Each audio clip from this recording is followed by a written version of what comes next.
Buenas tardes, ¿cómo están? Buenas tardes, profe, compañeros, ¿qué tal? Bien, bien. Profe, yo tengo una pregunta. Sí, Eh, la primera clase donde vos explicas lo que es la materia y todo eso espérame porque recién estaba escuchando, sería en la unidad 2 didáctica general, ¿verdad? creo que sí. Nada más, No, no, no, no, dice orientaciones, orientaciones creo que dice, o no sé. Eh, porque a mí me sale acá didáctica y sus fundamentos, que fue la primera clase donde vos diste los temas para exposición. Sí, esa es la primera clase que dimos y después ya dimos didáctica general, sí. Ah, ya. Espérame que vamos a salir de la duda porque se me pudo haber pasado. ¿Sabes por qué te pregunto, profe? Porque estabas diciendo nomás en el video de esa clase. Hablamos en el tema anterior y yo me quedé colgada porque miré el video anterior, escuché todo y ahí no hubo explicación. Entonces no sé si falta un ¿Qué, video o está qué bien. hablamos? Espérame que hablamos de la clase anterior con relación a qué. No, así decía una parte del video. Ah, espérame que ya no sé más.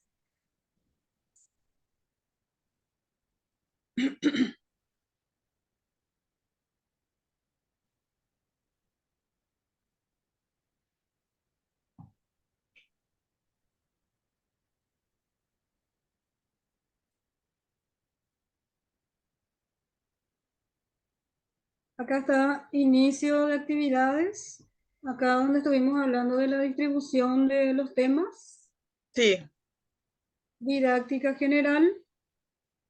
eso es lo que es Dina- prácticamente la clase uno, ¿verdad? Donde hay explicación. Sí, Ah, ya, dida- ok. inicio de actividades, didáctica general, dinámicas de clase para una didáctica efectiva y la clase de ayer. Ok, bueno, gracias, profe. Bueno, ahí está.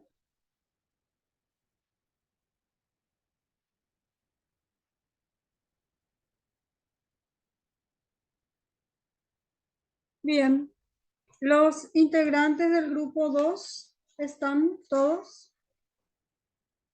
Está Pablo, Lourdes y después, ¿quiénes son? Silvana y Gustavo, profe. Bueno, ustedes están entre cuatro nomás, ¿verdad? Sí. Veo que hay un compañero nuevo. Marco, bienvenido. ¿Qué tal, profe? Muy bien. Vos tenés que incorporarte a uno de los grupos. El grupo 3 creo que tiene dos nomás. Están entre dos compañeros nomás. Perfecto. ¿Y Voy podría a entrar mirar. ahí? Sí, voy a mirar y ya voy a agregarte ahora mismo luego para que te puedas comunicar con ellos. Está la compañera Jazmín y Karen. Karen no está, no está ahora, pero yo te voy a agregar, porque después ya me voy a olvidar.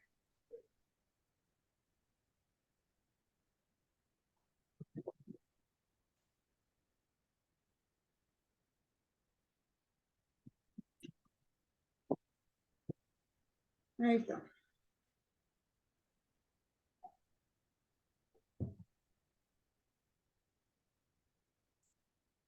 Bueno, voy a compartir y cuando ustedes dispongan, iniciamos.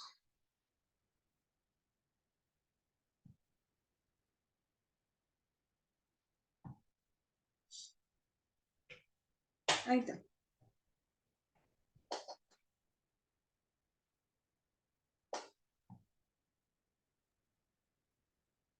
Bueno, voy a presentar el grupo. Buenas tardes de nuevo, compañeros y profe. A nosotros nos tocó el tema neurociencia y la didáctica, y somos el grupo número 2. Los integrantes son Pablo Vareiro, Gustavo Candia, Lourdes Maldonado y quien habla Silvana Romero.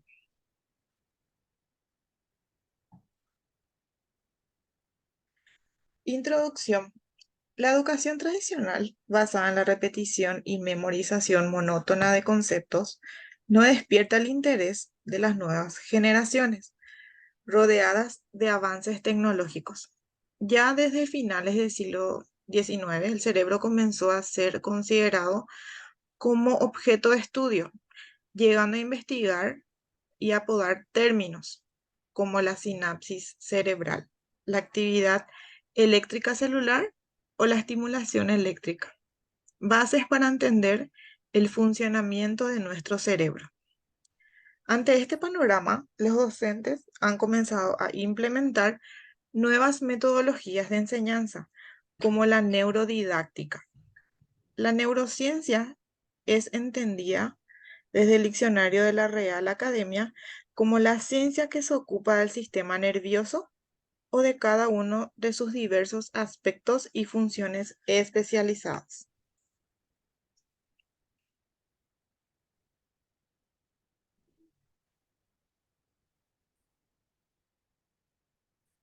Siguiente, por favor. Paso la imagen. Sí, por favor. ¿De dónde nace el término neurodidáctica? En el ámbito de la ciencia, de las ciencias de la educación, que son la psicología y la pedagogía, surge la neurodidáctica como una nueva disciplina. Tiene como objetivo mejorar los procesos de enseñanza y aprendizaje. Se basa en el funcionamiento del cerebro para diseñar las estrategias y que éstas sean más eficientes. Las llamadas neurociencias nos permiten en la actualidad acercarnos a conocer cómo funciona el cerebro, conocido como un órgano moldeable que puede reorganizarse de forma estructural y funcional, adaptándose continuamente al aprendizaje. La idea general es que cuando un maestro comprende la forma en la que el cerebro aprende, almacena y procesa la información, puede adaptar su forma de enseñar y hacerla más efectiva.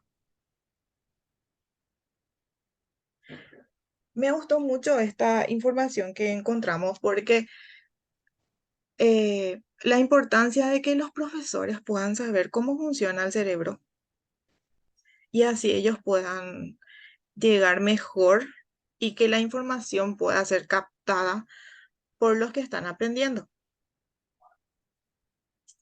Siguiente.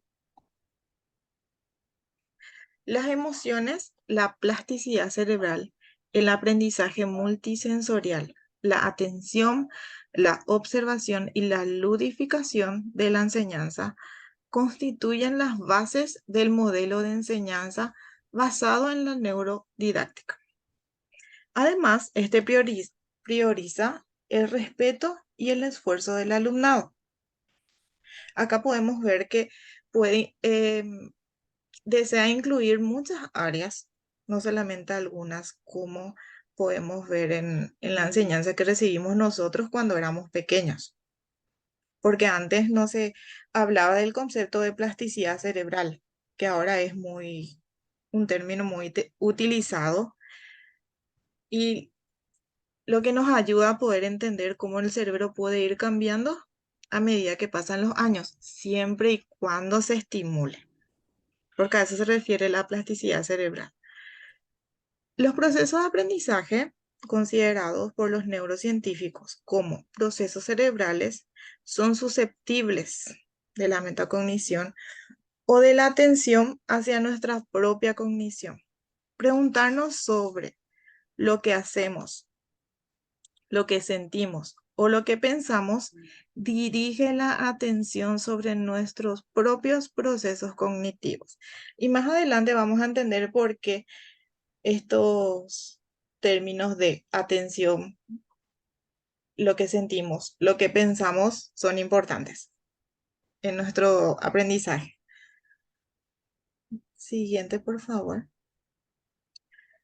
La característica plástica del cerebro que permite generar nuevas neuronas y conexiones nos debe llevar a entender la inteligencia como un constructo dinámico en el que influye de manera relevante factores emocionales como la motivación o el autocontrol, de manera tal que procesos como la atención y la memoria de trabajo desempeñan un papel importante en el aprendizaje activo. Justamente al momento de yo hacer una evaluación para saber en qué condiciones se encuentra el niño, eh, para mí es muy importante evaluar estas áreas. Y justamente, principalmente yo describo estas tres primeras áreas que son la motivación, la memoria y la atención, son la base prácticamente del aprendizaje. Si en uno de estos se ve una alteración, ya sea leve, significa demasiado porque interfiere para que el niño pueda aprender, ya sea niño, adulto, porque sabemos que cuando no tenemos motivación, difícilmente va a llegar la información. En la actualidad sabemos que los logros de aprendizaje dependen gran parte de la curiosidad y esta aumenta en la medida de que estos logros estén adecuados, además de los conocimientos previos y la capacidad de atención. Hay estudios que demuestran que la atención y el autocontrol pueden mejorarse en edades tempranas y que son cortas las sesiones de práctica para la mejora de la atención.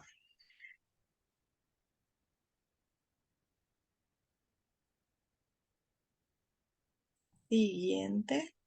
Sí. La atención se estudia como un recurso limitado y ello sugiere la necesidad de fraccionar la clase en bloques de 10 o 15 minutos.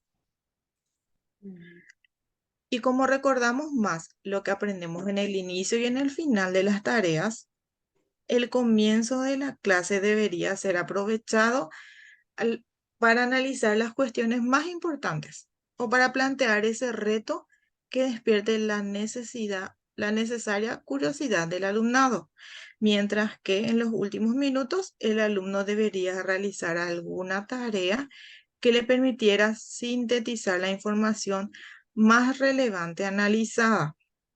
Imagínense, y nosotros muchas veces estamos horas y horas, esperamos que los niños estén, hay niños que tienen escolaridad hasta las 3 de la tarde, por ejemplo.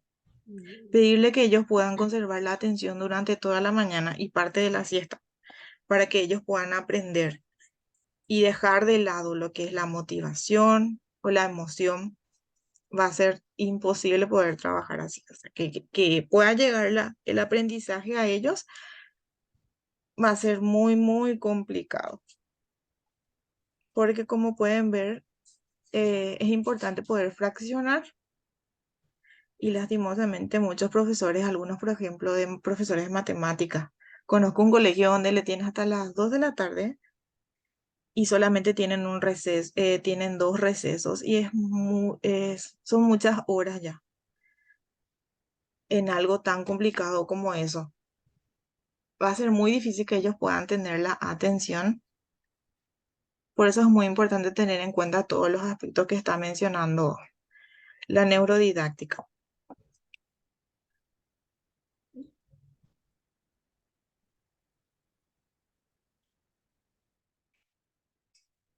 Buenas tardes. Buenas tardes. Yo voy a hablar sobre las características que debe tener la neurodidáctica. El aprendizaje debe ser divertido. Un momentito, por favor.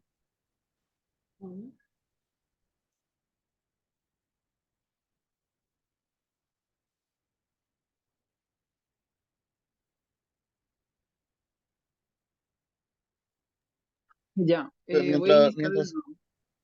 no, dale, perfecto.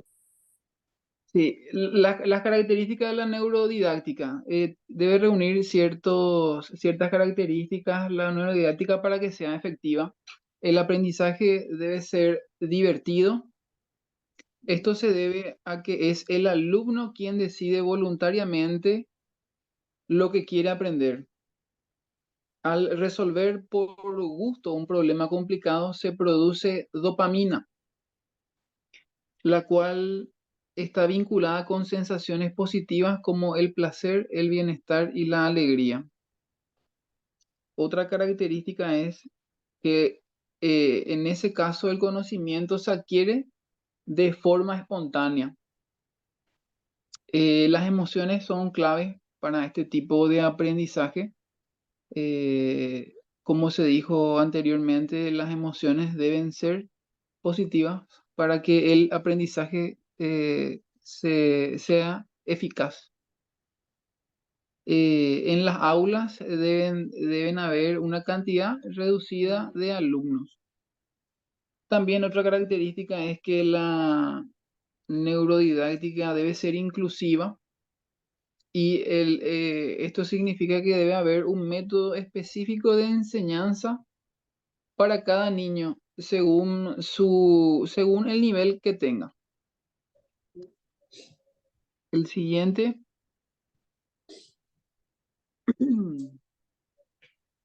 La neurodidáctica impulsa el aprendizaje cooperativo. Los estudiantes son los responsables de este proceso y colaboran de manera activa para procesar e interpretar los conocimientos.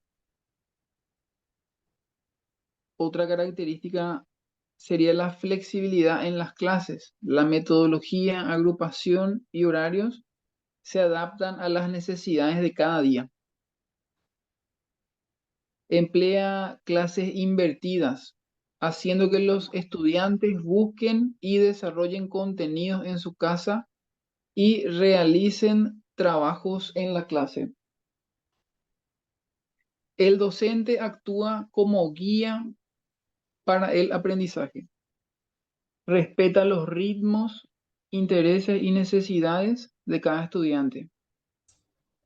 La enseñanza se lleva a cabo por vía multisensorial, ya que el cerebro aprende mejor si es estimulado por medio de varios sentidos, no solamente la vista o el oído.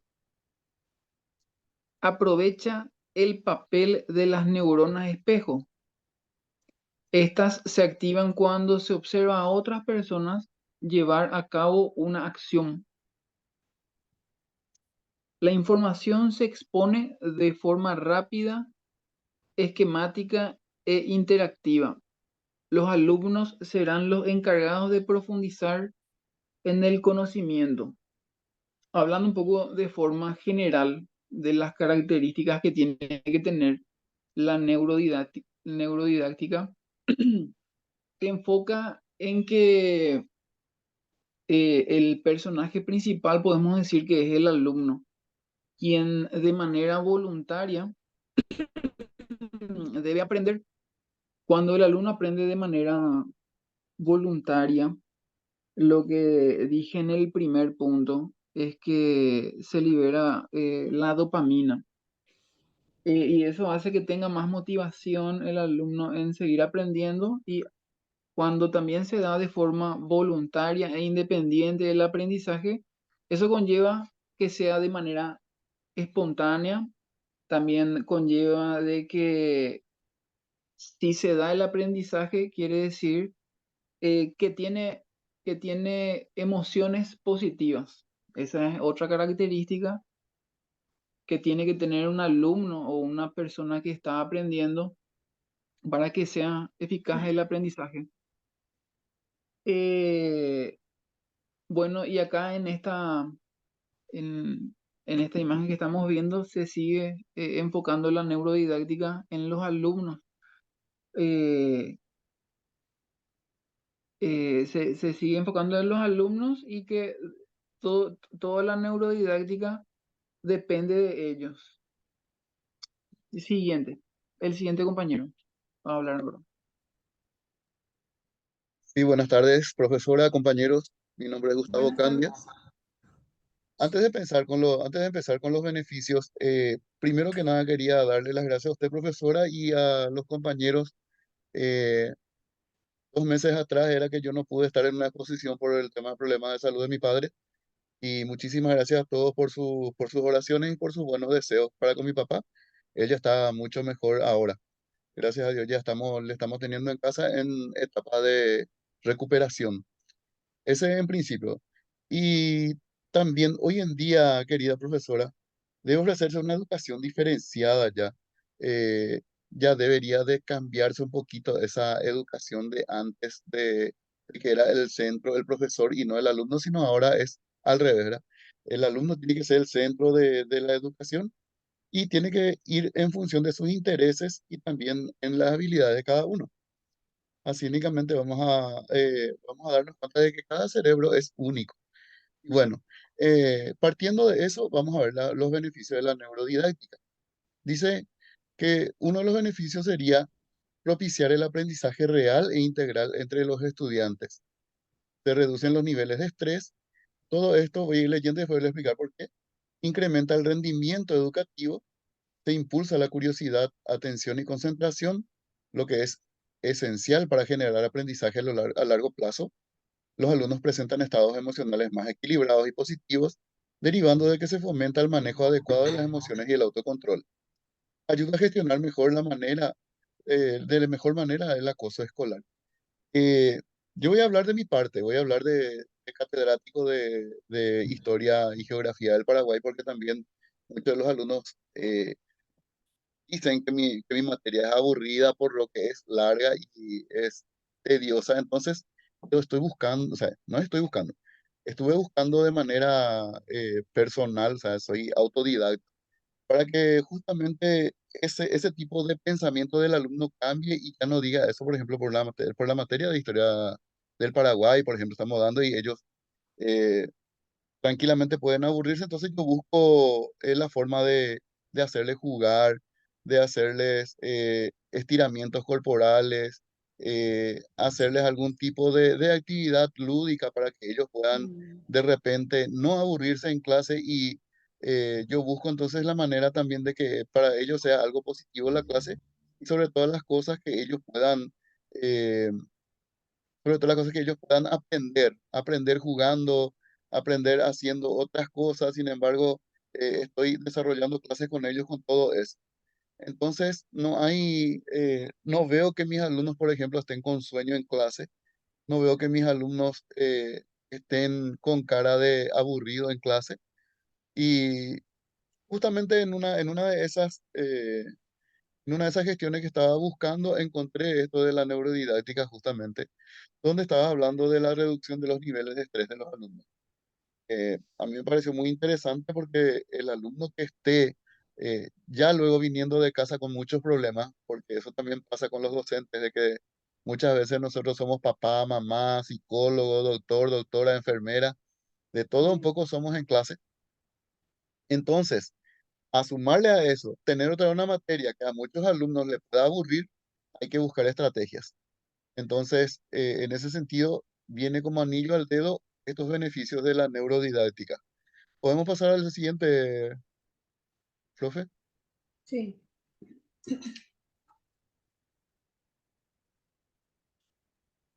Creo que hay una compañera que quería hablar sobre eso. Si quiere hablar, no hay problema, yo igual puedo seguir. Seguí nomás, compañero. Bueno. Entonces seguimos con los dispositivos de aprendizaje. La aportación fundamental de la neurociencia reside en hacer ver a todos los docentes que la puerta de entrada al conocimiento es la emoción. Mm, Principalmente, profe, llegando a clase, ¿qué es lo que el docente hace? A veces ni saluda. Llega nervioso, abran su libro en tal página y lean tal cosa. Después yo le voy a hacer las preguntas. Eh, yo cambié eso, profesora. Yo cuando llego al colegio soy del que se va y le saluda a cada alumno en su silla. Difícilmente que el alumno me vea sentado porque el alumno está luego sentado. Y como dice acá, que todo conocimiento se mueve bajo la emoción, bajo el sentimiento. ¿Qué es lo que normalmente en la escuela tenemos calor, en el colegio, tenemos calor. El cerebro dice, tengo calor, tengo calor, tengo calor. El cerebro no le hace caso al que está hablando enfrente. Eh, Te sentás en una silla incómoda, el cuerpo te dice, no, no me siento cómodo. Eh, Estás en un lugar donde hay otro tipo de distractores. El cuerpo te dice, no, estoy distraído, no entiendo lo que está hablando el profesor. Entonces, el profesor tiene que buscar la manera, tiene que buscar una salida. Entonces, el alumno, ¿qué es lo que pasa? Te ve llegando y el profesor, ahí viene el profesor, viene y te saluda. Cambia esa perspectiva del profesor argelado al profesor que viene y le entiende al alumno. Entonces, le das esa entrada a la emoción del alumno. Le da mucha alegría verte. Entonces, esa puerta de entrada al conocimiento es la emoción. Y dice acá, y que es con la emoción como despierta la curiosidad. El alumno cuando está emocionado, como vos estás desarrollando tu clase, te hace preguntas, quiere saber, quiere investigar, quiere dibujar. Eh, entonces, cuando el alumno te está aportando ese tipo de beneficio a vos como docente, vos docente estás ganando. Sigue la apertura automática de las ventanas de la atención, obviamente porque vos no estás explicando. Cuando yo le estoy explicando sobre la guerra, por ejemplo, yo hasta inclusive a veces hago poses de soldado, hago poses de general, eh, les digo a veces muchas partes como si fuera que le estoy contando un cuento y no me quedo en una parte, me quedo, me voy y vengo en un lugar a otro, nunca me quedo en un lugar como para que yo pueda ganar la atención de ellos. Esos son mecanismos que yo estoy utilizando y acá también dice que pone eso en marcha, los mecanismos neuronales del aprendizaje y la memoria. Entonces el alumno, la vez pasada, por ejemplo, en la parcial que tuvimos, muchos de los alumnos me dijeron que ellos ya aprendieron en clase, que no tuvieron la necesidad de estudiar para que puedan hacer su parcial. Y eso por mí me llenó mucho de alegría, profe, Sí. porque se nota que estamos logrando algo a través de la neurociencia, la neurodidáctica que estamos utilizando, porque ya es otro tipo de enseñanza lo que nosotros estamos llevando a cabo, profe. Sí. Y acá justamente dice que lleva a cabo eh, modelos neurocognitivos, por ejemplo, en tres aspectos, que son la emoción, la atención y la memoria. Justamente lo que le estaba hablando, profe. Pasamos al siguiente.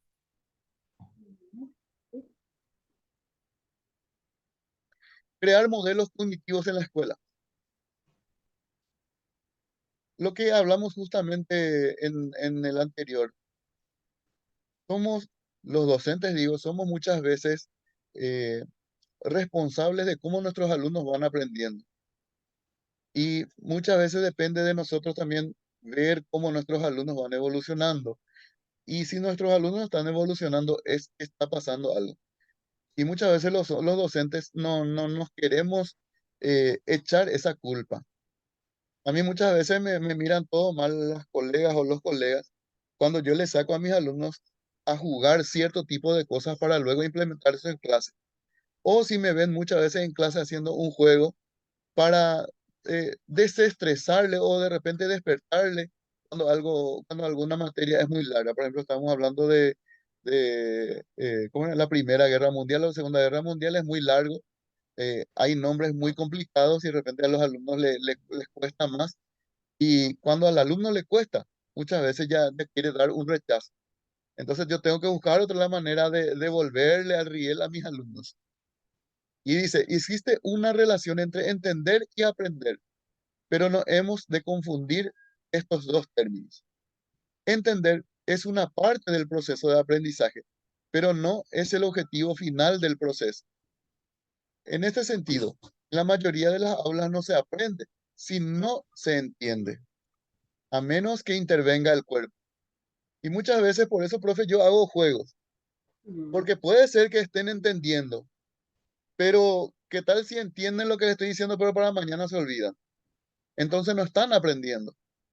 Entender es una cosa y aprender es otra cosa. Entonces, por eso muchas veces nosotros movemos el cuerpo, jugamos a Cristóbal Colón y demás compañía, como para que yo pueda, de repente, que el alumno al momento de decir, Ah, esto yo di en clase y nosotros jugamos con Cristóbal Colón y era esto. No sé si me estoy explicando. Sí. Esto viene determinado a que se necesita un tiempo de reflexión después de cada aprendizaje para integrar lo que se ha aprendido. Nuestro sistema nervioso responde ante una nueva información en base a tres mecanismos. Están los sensitivos, que son estímulos que recibimos a través de los sentidos, Mm, como les dije muchas veces contando un cuento o no solamente contando un cuento, sino que hacer que la clase sea como un cuento contado. Muchas veces yo le digo, Cristóbal Colón viene y llega y dice tal cosa, y el indio se pone de esta manera mirando y dice, ¿qué está diciendo este? O ¿de qué idioma está hablando este? Y yo me hago el indio y cosas así, ¿verdad, bro? Ahí viene el procesamiento, comprender por el análisis de la información qué estamos recibiendo y vamos a retener lo interesante porque es lo que nosotros queremos como docentes, que se retenga lo interesante y se descarte lo que no es necesario, lo que no tenga importancia. Por ejemplo, la pose del indio o cómo se puso Cristóbal Colón de llegar. Y hay también respuestas a los estímulos que son los diferentes motores. Pasamos al siguiente, profe. Bueno, para lograr un aprendizaje real significativo, hacen falta diferentes motores o respuestas a los estímulos favoreciendo. Para ello, la participación del alumnado. No se olviden de hacerle participar al alumno. mm, Recordemos que cuando empecé a decirles, el centro de toda enseñanza es el alumno, no es el docente. Todo es basado para que los alumnos puedan aprender. Y para ello vamos a utilizar su cuerpo como parte de la respuesta a su experimentación. La neurodidáctica admite combinaciones de métodos diferentes que pueden ser utilizados en las escuelas. Como les dije, canciones, bailes, juegos, cuentos. Un buen ejemplo de ello puede ser el aprendizaje basado en proyectos o aprendizaje basado en tareas o sílabos de procesos en lo que se le da mayor importancia al modo en el que se aprende. Lo importante es que se aprenda. Lo importante es que el alumno pueda captar, el alumno tenga interés en aprender, y más todavía cuando dijo la compañera que había, por ejemplo, clases de matemática que eran muy cansadores. Clases de matemática tranquilamente puedo utilizar muchos juegos para que no pueda también ser aburrido su clase, porque los alumnos cuando se cansan, la mente creo que dentro de, no sé si me estoy equivocando, pero en 30, 40 minutos ya se cansa y ya busca 40. un 40 minutos. Bueno, y ya busca de repente captar otro tipo de cosas, de repente solamente hacer un estiramiento corporal, hacerle un pregunta y respuesta de cualquier cosa que nosotros podamos de repente sacarles de contexto para que ellos puedan despertarse nuevamente. Entonces ahí nosotros vamos a permitir al profesor también conocer cómo están sus alumnos, cómo están aprendiendo, eh, cómo él está enseñando, qué puede hacer y también puede utilizar, por ejemplo, videos, imágenes, músicas o actividades vinculadas con sus experiencias para utilizar como herramientas y así de repente lograr un mejor aprendizaje de los alumnos. Mm. No sé si tengo más otro.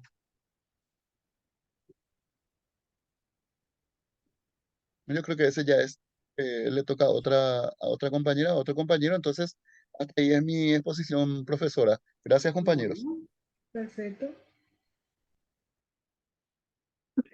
Bueno, yo voy a hablar en este caso sobre la estructura didáctica que tiene la neurodidáctica o la neurociencia.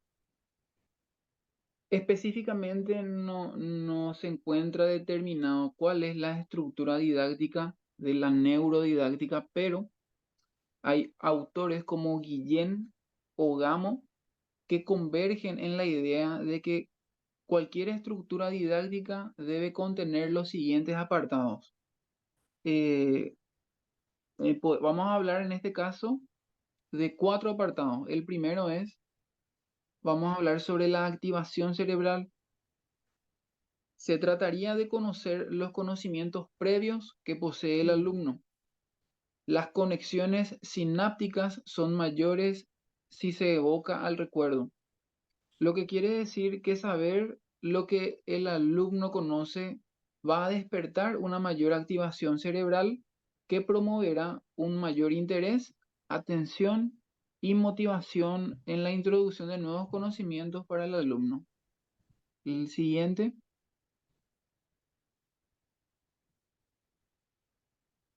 La segunda etapa es la construcción del significado.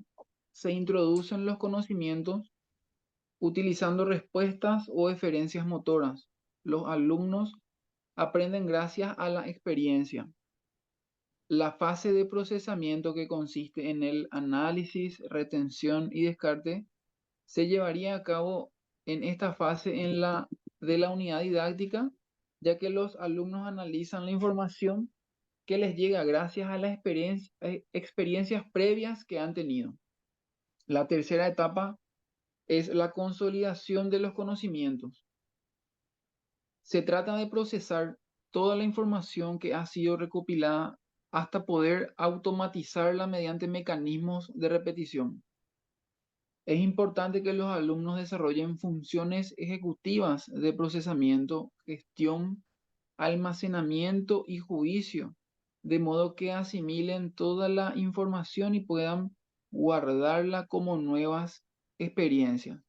Todo este proceso que estamos citando en este momento se refiere a gestionar mentalmente el procesamiento, el almacenamiento de toda esa información. La cuarta etapa es la evaluación. Se trata de conocer si realmente se ha aprendido. No se busca el aprendizaje memorístico o a corto plazo que se olvida después de 72 horas, sino un aprendizaje real, sabiéndolo aplicar a contextos reales de la vida cotidiana. El sistema de evaluación se produce a través de retos. Conocer el sistema de evaluación condiciona positivamente la manera de aprender. Eso es todo y me sigue la siguiente compañera.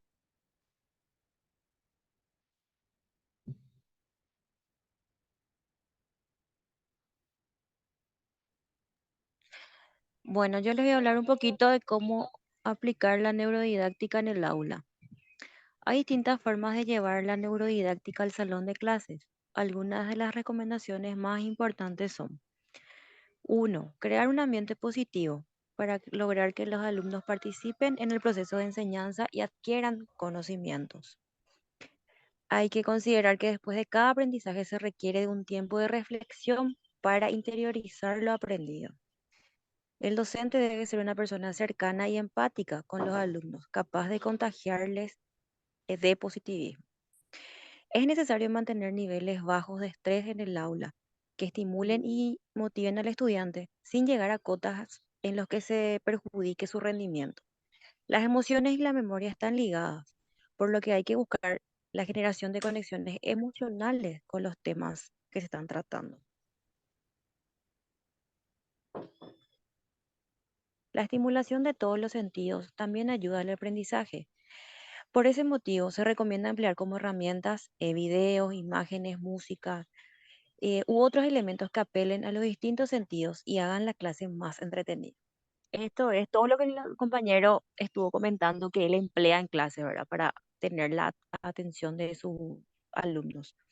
La sorpresa es otro factor que tiene que estar siempre presente en el aula, ya que genera alta dosis de estimulación, eleva la actividad neuronal y por consiguiente la atención y la memoria. De esta forma se procesa la información novedosa y la información recibida puede ser reabsorbida. Aunque la sorpresa se desvanece, esta da cabida al aprendizaje significativo, oportuno y consciente. Hay que adaptar la educación en función de los intereses y habilidades de cada estudiante, ya que sus cerebros son únicos y funcionan de forma distinta. La formación artística y la actividad física son muy importantes para la interiorización del conocimiento. Las mesas son móviles y hay que acomodarlas de forma distinta en función de las actividades que se realizan. La teoría se lleva a la práctica, por lo que es necesario emplear el razonamiento. Se busca promover la educación por medio del juego. Bueno, profe, en la conclusión, pese a la disgregación que existe entre ciencia y educación, estamos ante una década de innovación educativa que apuesta por un cambio metodológico en la enseñanza Mm, en general. En años futuros, la neurociencia formará parte indiscutible en la enseñanza, por lo que seguir investigando en neurodidáctica se traduce en una inversión a largo plazo. La neurociencia puede utilizarse en todas las etapas educativas. Para ello, hay que conocer las etapas cognitivas y emocionales en las que se encuentran nuestros alumnos para mm, lograr adaptar nuestra labor docente a sus características generales. Eso es todo, profe. muy bien.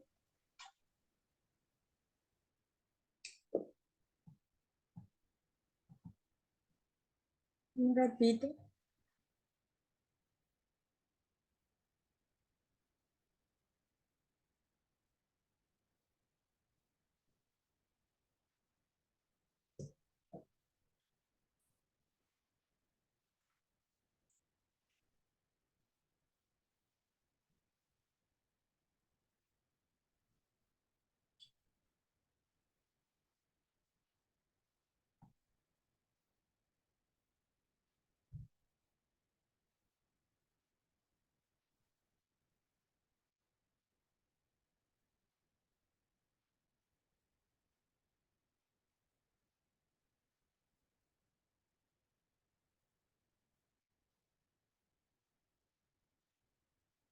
Quería aportar algo mientras, profe. Sí, Eh, en las capacitaciones docentes, a los profes del nivel inicial a veces se les enseña a que es muy importante cuando van a empezar a dar la clase, tener ese factor sorpresa. Por esa razón preparan siempre una cajita mágica, muy llamativa, con muchos colores, dibujitos, todo para que se pueda captar esa atención de los niños y parece mentira, ¿verdad? Como si no hay eso y simplemente se empieza a explicar, no hay forma de poder captar la atención de los pequeñitos. Más todavía que los pequeñitos un ratito nomás pueden focalizar su atención. Y cuando hay un sí, profesor que da muchas vueltas, ahí ya se perdió la información para ellos. sí. Imagínense, el nivel de concentración de un adulto es de 40 minutos y nosotros que tenemos un sinfín de cuestiones ya personales, ¿verdad? En qué pensar, pero el nivel de concentración de los niños es mucho más bajo. Entonces, ¿qué es lo que nosotros tenemos que hacer? Trabajar en base a esta nueva propuesta, como decía el compañero, ¿verdad? Nuevas, la neurociencia, la neurodidáctica, como lo dice el neurodidáctica, estamos hablando del funcionamiento del cerebro y la didáctica apropiada para poder tener nuevas formas de enseñar y nuevas formas de aprender, ¿verdad? Entonces, nosotros en clases pasadas hemos hablado de la diferencia que existe entre enseñar y aprender. Nosotros podemos enseñar, pero el aprendizaje no sabemos si realmente se da. ¿Sí? Tomé nota de muchos puntos importantes que quiero mencionar con ustedes. Decía, con relación al ejemplo que estabas diciendo también, Silvana, decía Pablo, el aprendizaje debe ser divertido, espontáneo, emotivo, inclusivo y dice una frase muy particular que siempre hablamos también, el papel de las neuronas espejo. ¿Qué quiere decir? Que los niños van realizando las tareas de acuerdo a lo que ven, ¿verdad? Decimos que no podemos enseñar lo que no tenemos, entonces, no solamente a nivel cognitivo, sino también a nivel persona, ¿sí? Y decía también el compañero Marcelo, la didáctica inicia desde el saludo, desde conocerles a ellos. ¿Para qué? Para que ese ambiente en el aula sea agradable, sea divertido, sea tengan ellos esa motivación de querer ir a la escuela, de querer ir al colegio, de no querer faltar, de no querer enfermarse, entre comillas, porque la clase es aburrida, porque el profesor es desagradable o por un sinfín de excusas que ellos saben inventar, ¿verdad? Entonces es importante que nosotros propiciemos un ambiente agradable para que nuestros niños quieran irse a la escuela y sobre todo quieran aprender.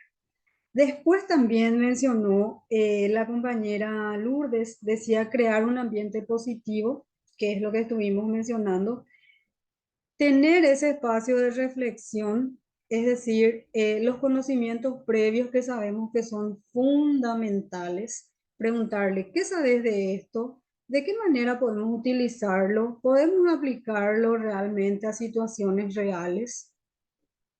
Descartando ya esta cuestión de la memorización y de la repetición que finalmente no les va a servir de mucho. Decía también en una parte el compañero que el proceso de evaluación lo que busca es determinar si realmente el niño o el estudiante aprendió. No es que se va a olvidar en un día o en 2 días porque aprendió de memoria. Sí, entonces eso también es fundamental dentro de este proceso nuevo, que es nuevas formas de enseñar y nuevas formas de aprender. También mencionaron a ver, qué decía el compañero Gustavo, dijo, se debe centrar en el estudiante, ver las necesidades de estos alumnos. Y me gustó mucho tu ejemplo también, porque conforme ibas mencionando tus experiencias, si bien es una materia larga, es leída, como decíamos nosotros antes, decís que tenés otras dinámicas. A través de las dramatizaciones también hacen, Gustavo. Así mismo, profesora, como te dije, el tema de Cristóbal Colón y los indios y Mm. demás compañías, siempre tratamos de hacer algo diferente. Sí, porque eso anoté, justamente las dramatizaciones porque se presta, ¿verdad? Tenemos que considerar también que cada tipo, cada asignatura tiene diferentes estrategias y metodologías que podemos utilizar, ¿sí? En la parte de historia y se puede utilizar las dramatizaciones. Te quiero hacer una consulta, Gustavo. ¿Les preguntaste a ellos por qué es importante conocer la historia del Paraguay? Vamos a partir de ahí. Es lo primero que hice cuando me presenté en el colegio, profesora. Lo ¿Y qué te primero que dijeron? hice. Y no, lo más importante era, le dije, si ellos amaban su patria, ¿verdad? Porque yo vengo de la escuela rural, profe, donde nosotros aprendemos primero a amar la patria y después recién, ¿cómo se dice?, conocer la historia, ¿verdad? Eh, mi respuesta, o sea, la mejor respuesta fue uno de ellos que decían, porque ama a la patria debería conocer la historia, que era uno de los alumnos un poco más, ¿cómo se dice?, bochos, ¿verdad? Y la verdad que normalmente la mayoría son, o sea, son de que querer rechazar la historia, porque ¿para qué si ya pasó? Porque es largo, deberíamos de aprender algo más para, ¿cómo era? Para el futuro, cosas así, ¿verdad? Y yo muchas veces le digo que la historia hay que conocerlo para no cometer las mismas equivocaciones que se Ahí cometió en está. el pasado y cosas así. O sea, siempre trato, obviamente, de que mi clase sea lo más alegre posible. Yo nunca en una clase me fui con cara larga.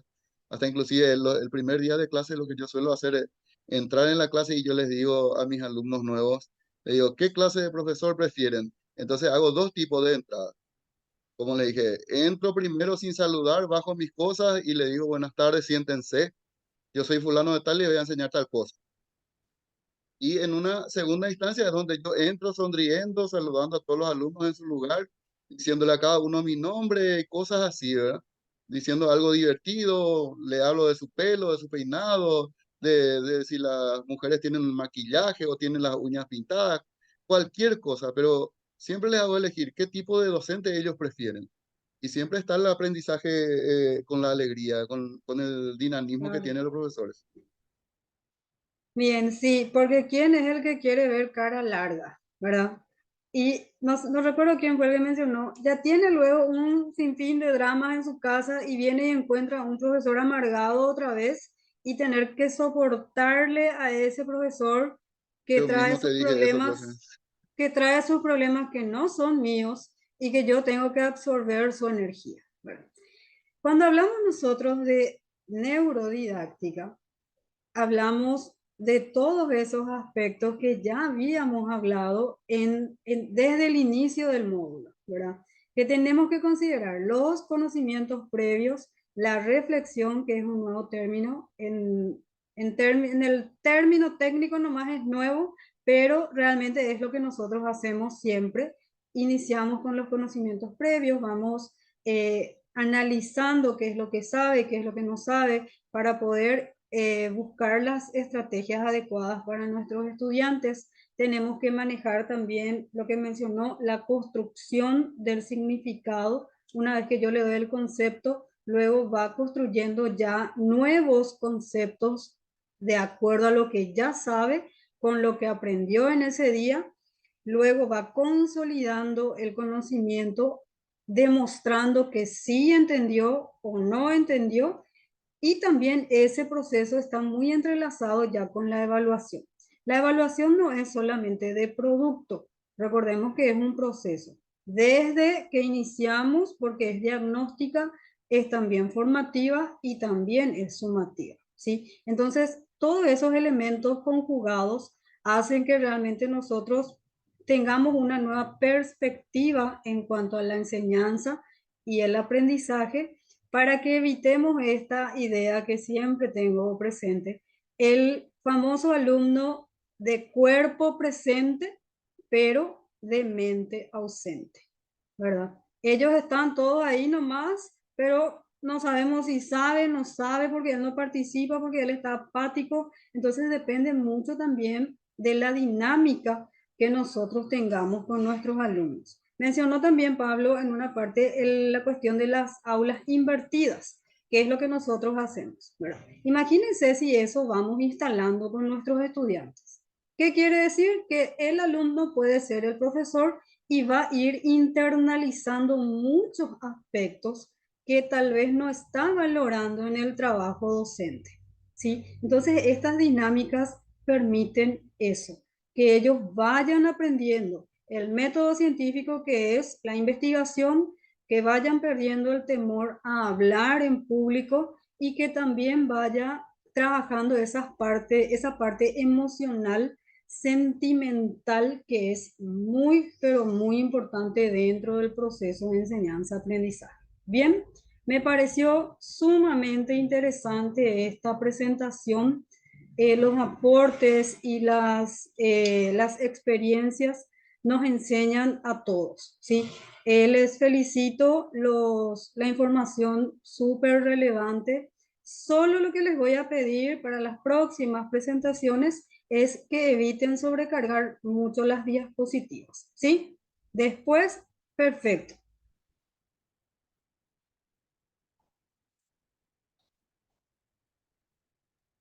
Muchas gracias, profe. Bien. Muchas gracias, profesora. Bueno, un gusto compartir con ustedes y nos encontramos nuevamente el día martes, puntualmente a las 18 horas. Que tengan un buen descanso. Igualmente.